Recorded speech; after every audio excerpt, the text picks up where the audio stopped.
Hello everyone, welcome back to Bhardwaj economics classes.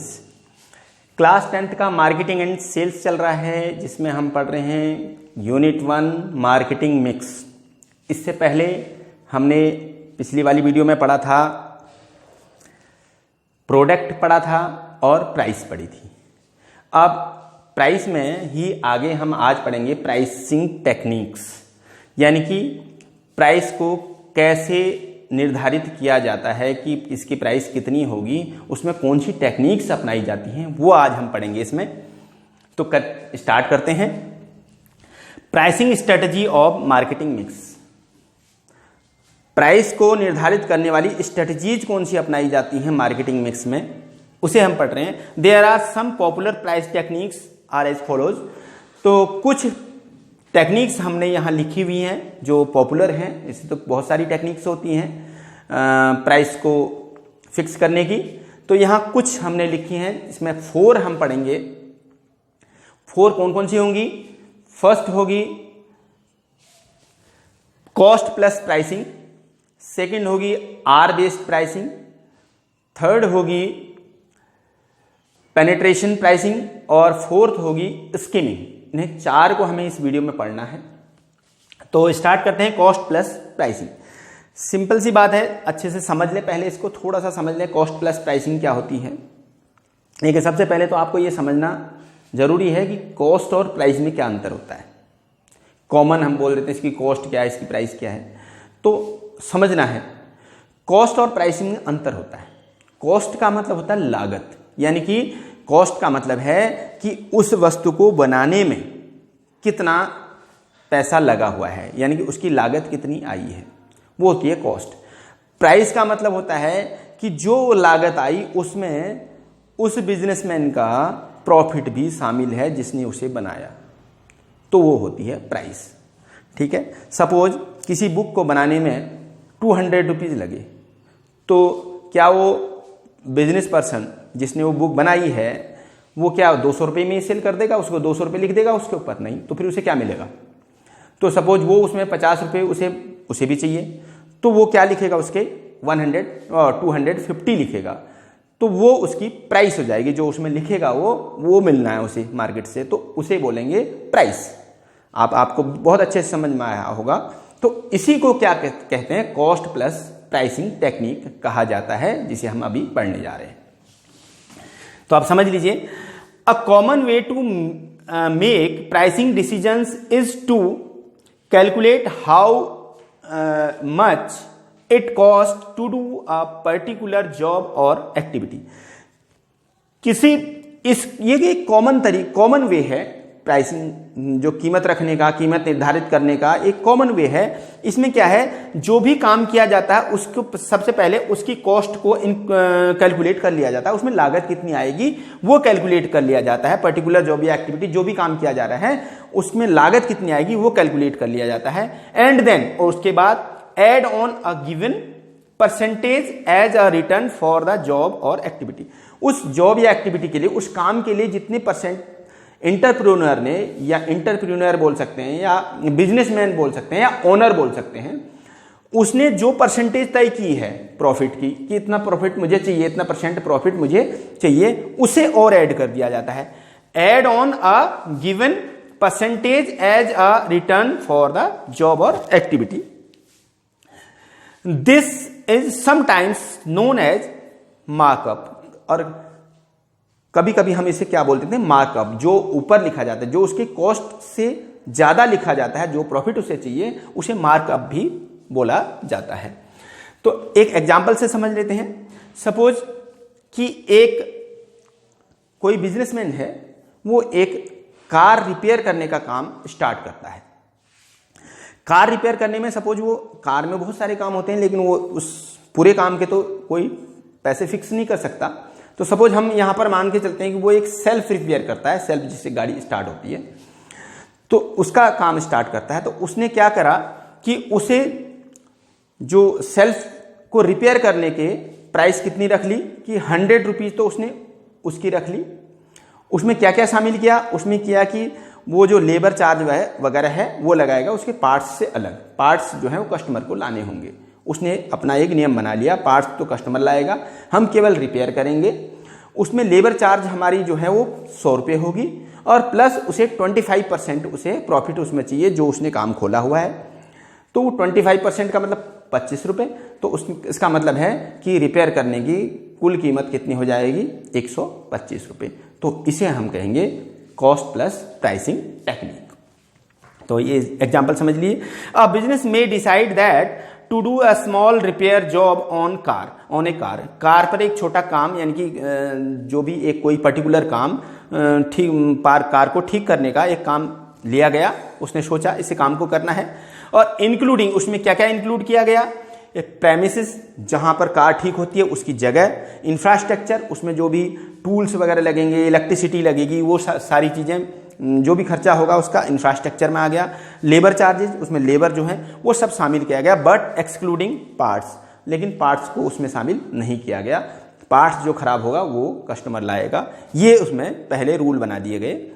और it will charge, और उसे ठीक करने के चार्ज होंगे 100 रुपये, 100 रुपीज। तो ये एक एंटरप्रेन्योर ने या एक बिजनेसमैन ने ये तय कर लिया कि उसे ठीक करने के चार्ज होंगे 100 rupees. The business works on the basis of making a return of 25 on all the work that is does. जो भी उसने काम किया, जो भी वहां पर काम होगा, उसमें 25% जो है वो प्रॉफिट, उसने अपना प्रॉफिट ऐड करना है। यह निर्धारित किया गया कि जो लेबर चार्ज होगी उसमें वो 25 एक्स्ट्रा लेगा प्रॉफिट के रूप में, जो उसे प्रॉफिट चाहिए। तो ये निर्धारित किया गया।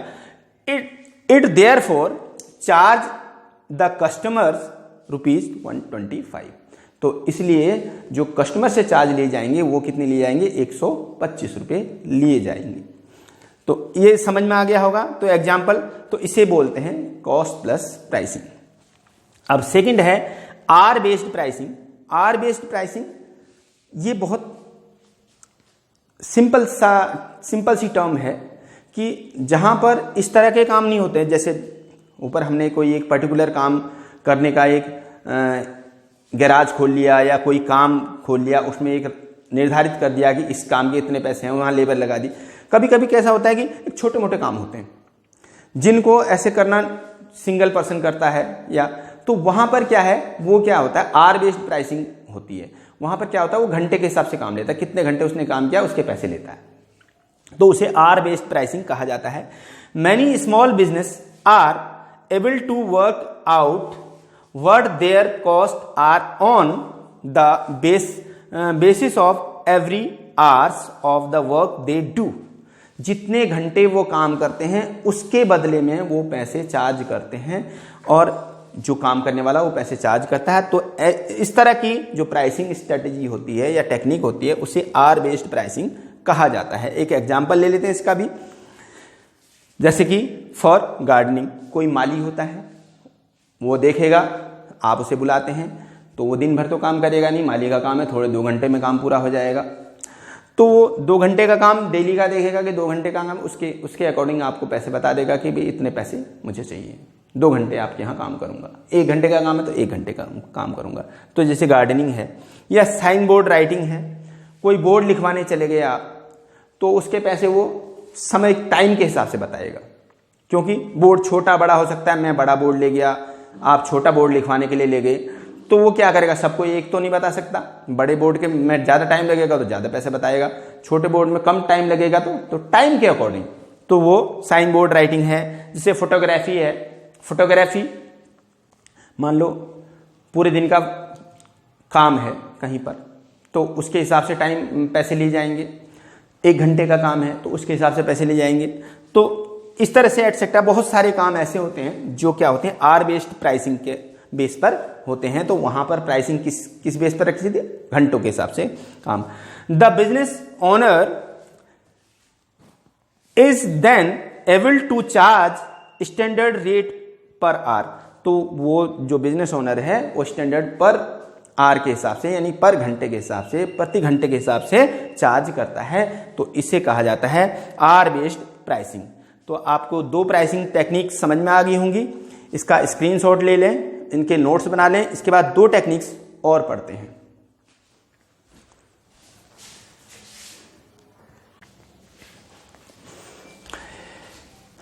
चलिए, अब थर्ड टेक्निक है प्राइसिंग की, उसे बोलते हैं पेनिट्रेशन प्राइसिंग। सबसे पहले तो ये मीनिंग समझिए कि पेनिट्रेशन क्या होता है। पेनिट्रेशन का मतलब होता है एंट्री, किसी का हिंदी में बोले तो समावेश। तो एंट्री का मतलब है, एंट्री का मतलब यहां पर क्या है कि कोई जब नई फर्म अपना नया प्रोडक्ट लेकर के मार्केट में आती है तो उसे अपनी मार्केट बनानी होती है। तो उसे मार्केट बनाने के लिए क्या है, उसकी थोड़ा सा प्राइस कम रखनी पड़ती है, और जैसे जिससे कि उसकी सेल ज़्यादा हो जाए, उसका प्रोडक्ट को लोग पहचाने, तो थोड़ा सा कम प्राइस रख करके उसकी सेल बढ़ने के चांस रहते हैं, जिससे कि उसके प्रोडक्ट की पहचान बन जाए। और जैसे वो अपनी पहचान बना लेती है, अपनी एंट्री मार्केट में सही तरीके से कर लेती है, जब कंपनी को ये पूरा विश्वास हो जाता है कि अब वो इस्टेब्लिश हो चुकी है, उसके बाद वो धीरे से फिर अपनी प्राइसेस को इंक्रीज कर देती है। तो प्राइसिंग के इस मेथड को, इस टेक्निक को पेनिट्रेशन प्राइसिंग कहा जाता है। अब ये बात बहुत अच्छे से समझ में आ गई होगी आपकी। थोड़ा रीड कर लेते हैं इसे। When a firm brings out a new product into a market, जब कोई फर्म किसी नए प्रोडक्ट को मार्केट में लाती है, it may feel that it needs to make quick sales in order to establish itself and to make it possible to produce larger quantities। तो वो उस प्रोडक्ट को, जो नया प्रोडक्ट उसके लिए होता है, उस प्रोडक्ट को जल्दी से उस मार्केट में सेल करना चाहती है और अपने आप को एस्टेब्लिश करना चाहती है, जिससे कि वो और बड़ी संख्या में प्रोडक्शन कर सके और लार्ज क्वांटिटी में प्रोडक्शन कर सके। इट में therefore start off by offering the product at a low price. इसके लिए वो क्या करती है, स्टार्ट ऑफ का मतलब होता है स्टार्ट करना, शुरुआत करना। तो शुरुआत वो ये ऑफर देके करती है, उसकी प्राइस कम रख करके कर लेती है, यानी कि प्रोडक्ट के प्राइस को कम रख करके वो उसकी शुरुआत करती है। When it sees that product has penetrated well in the market, जब उसे ऐसा फील होने लगता है, या ये देखती है, वो फर्म ये देखती है कि उसका जो प्रोडक्ट है वो पेनिट्रेटेड हो चुका है, यानी कि पूरी तरह से मार्केट में एंट्री कर चुका, मार्केट बना चुका अपनी, and market penetration has been achieved, और मार्केट पेनिट्रेशन जो है उन्हें मिल गया, यानी एस्टेब्लिश हो चुका वो प्रोडक्ट, वो कंपनी एस्टेब्लिश हो चुकी मार्केट में। तो then he goes for price rise. तो उसके बाद जो वो फर्म जो है वो अपने प्राइसेस को बढ़ा देती है। तो इस प्रोसेस को, इस टेक्निक को, प्राइसिंग की इस टेक्निक को कहा जाता है पेनिट्रेशन प्राइसिंग। ये बात आपको अच्छी समझ में आ गई। अब लास्ट फोर्थ जो स्ट्रेटजी है वो है स्कीमिंग, या टेक्निक है वो है स्कीमिंग। स्कीमिंग क्या है? स्कीमिंग में कोई भी वेल नोन कंपनी जब अपना प्रोडक्ट, कोई नया प्रोडक्ट बनाती है, उस प्रोडक्ट को, देखिए इसमें क्या था, कोई कंपनी अपना नया प्रोडक्ट मार्केट में ला रही तो उसकी प्राइस कम रख रही थी, क्योंकि उस कंपनी को या उसके प्रोडक्ट को लोग नहीं जानते हैं, तो उसकी पहचान बनाने के लिए। लेकिन यहां क्या है, स्कीमिंग में वेल नोन कंपनी है, वो कंपनी जानी पहचानी है, वो अपना अच्छा मॉडल मार्केट में ला रही है, अपना अच्छा प्रोडक्ट मार्केट में ला रही है, तो उसके प्राइसेस बहुत ज़्यादा रखती है। वो कस्टमर को पढ़ लेती है, कस्टमर के माइंड को पढ़ लेते हैं। वो कंपनी के जो मार्केटर्स हैं, जो उसको मैनेज कर रहे हैं, वो कस्टमर के माइंड को पढ़ने वाले होते हैं। तो वो समझ लेते हैं कि स्टार्टिंग में अगर हम प्रोडक्ट को ज़्यादा रखेंगे तो कुछ जो rich section of the society है वो हमारे प्रोडक्ट को जल्दी खरीदेगा। क्यों? क्योंकि जो रिच सेक्शन है सोसाइटी का, वो अपने स्टेटस की बात मानता है कि महंगी चीज़ों को खरीदना, अच्छी चीज़ों को खरीदना। तो इसके लिए क्या कहते हैं, वो प्रोडक्ट को पहले मार्केट में लाते हैं तो हाई प्राइस पे लाती है, जिससे rich section of the society उसे परचेज कर लेता है। उसके बाद सेकंड टाइम में क्या करती है, उसके प्राइस थोड़ा सा कम कर देती है, जिससे मीडियम सेक्शन खरीद लेता है। उसके बाद जब उसे आइडिया लग जाता है कि अब इसके प्राइसेस को कम कर देना चाहिए जिससे कि सभी लोग खरीद सके, तो उसकी जो प्रोडक्शन को काफी बढ़ा देती है और उसके प्राइसेस को कम कर देती है। तो इस तरह से जो ये स्ट्रेटेजी अपनाई जाती है इसे कहा जाता है स्कीमिंग। अब इसे रीड कर लेते हैं, समझ लीजिए, ये भी आप समझ गए होंगे। When a producer bring out a new product, जब एक प्रोड्यूसर एक नए प्रोडक्ट को मार्केट में लाता है, producer may be able to start off by charging quite a high price. तो जो प्रोड्यूसर है वो अपने प्रोडक्ट के हाई प्राइसेस रखता है। क्यों रखता है? क्योंकि कंपनी वेल नोन है, एक कंपनी रेप्यूटेड कंपनी है, अच्छी कंपनी है और अच्छा प्रोडक्ट लाती है, तो इसलिए उसे कम प्राइस रखने की जरूरत नहीं होती है, वो ज्यादा प्राइस रखती है। Some customers may want to be the first to buy that product. तो उसमें से कुछ कस्टमर उसको सबसे पहले खरीदने की होड़ लगी रहती है कि हम सबसे पहले खरीदेंगे उस प्रोडक्ट को। क्यों? Because of the Prestige of being seen it. इसमें वो अपनी प्रेस्टीज समझते हैं, अपने प्रतिष्ठा की बात मानते हैं कि हम इसे पहले खरीदेंगे, इस कंपनी का प्रोडक्ट जो अच्छा प्रोडक्ट है, महंगा प्रोडक्ट है, इसे पहले खरीदेंगे तो समाज में हमें लोग ऊंचे दर्जे का समझेंगे। तो ये अपना एक प्रेस्टीज की बात मानते हैं। और या तो ये बात मानते हैं कस्टमर, या क्या, because they want to be associated with the product before anyone else. या वो ये समझते हैं कि सबसे पहले खरीदार हम हों इस कंपनी के, यानी कि कंपनी बहुत अच्छी है और वो नया प्रोडक्ट लाई है, महंगा प्रोडक्ट लाई है, बढ़िया प्रोडक्ट लाई है, तो इसका खरीदार हम कहे जाएं, शुरू में हम हों, या ये मानती है। तो वो दोनों एक ही बात है, यानी कि अपनी प्रतिष्ठा की बात मान लीजिए या पहला खरीदार बनना मान लीजिए। तो ये बात सोच करके वो खरीदना चाहेगी तो वो ज्यादा पैसे दे देगी कंपनी को, तो इसलिए कंपनी ज्यादा प्राइस रखती है। एक एग्जाम्पल से इसे समझ लेते हैं, जैसे कि मोबाइल फोन में ऐसा होता है, जैसे शुरू में मोबाइल फोन महंगे आते हैं, कोई नया प्रोडक्ट लॉन्च होता है तो अच्छी कंपनी का तो महंगा आता है, बाद में वो फिर सस्ता होता चला जाता है, आप भी जानते हैं। तो मोबाइल फोन के एग्जाम्पल ले सकते हैं, या a car launched by a new and famous company, किसी फेमस कंपनी के द्वारा कोई कार लॉन्च की जाती है, उसका नया मॉडल लॉन्च किया जाता है, अच्छा मॉडल लॉन्च किया जाता है, तो उसे क्या है, ज्यादा जो रिच सोसाइटी के, जो रिच पर्सन्स होते हैं सोसाइटी के, वो लोग पहले खरीद लेते हैं। तो क्या है, initially the prices will be slightly higher to wealthier customers. Wealthier customers का मतलब रिच कस्टमर्स के लिए वो थोड़ा सा ज्यादा होती है। शुरू में प्राइस जो है थोड़ा ज्यादा रखी जाती है, किसके लिए, रिच कस्टमर्स के लिए। The next season the price could be lowered to a less wealthy group of the customers. उसके बाद दूसरे सीजन में क्या होता है, दूसरी बार में क्या कर दिया जाता है, कुछ समय तक वो महंगे चलाए जाते हैं जिससे कि जो अमीर वर्ग के लोग हैं वो खरीद लें सब। उसके बाद फिर उसको थोड़ा सा लोअर कर दिया जाता है जिससे कि लेस वेल्दियर ग्रुप खरीद ले, उसे मीडियम वर्ग के लोग खरीद सकें। Later on the things could mass product, तो उसके बाद उन चीजों को मास प्रोडक्ट, यानी कि प्रोडक्ट बड़ी ज्यादा संख्या में प्रोडक्ट किया जाता है उनका, produced and made available at low price to the mass market.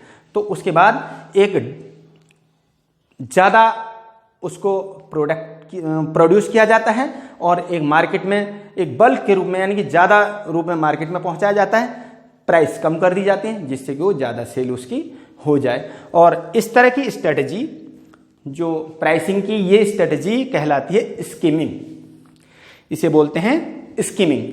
अब ये एग्जाम में एक चीज भी आ सकती है, जैसे पेनिट्रेशन प्राइसिंग क्या होती है, स्कीमिंग को एक्सप्लेन करो, ये भी आ सकता है, ठीक है, चारों में से कोई सी भी आ सकती है। इसलिए सबकी डिटेल से अच्छे से उसे पढ़ना बहुत इजी है या साथ साथ लर्न हो गया होगा आपको। तो इसके नोट्स बना लें और इसको अच्छे से समझ लें, वीडियो को अच्छे से देख लें, समझ में नहीं आया तो दोबारा से देख लें।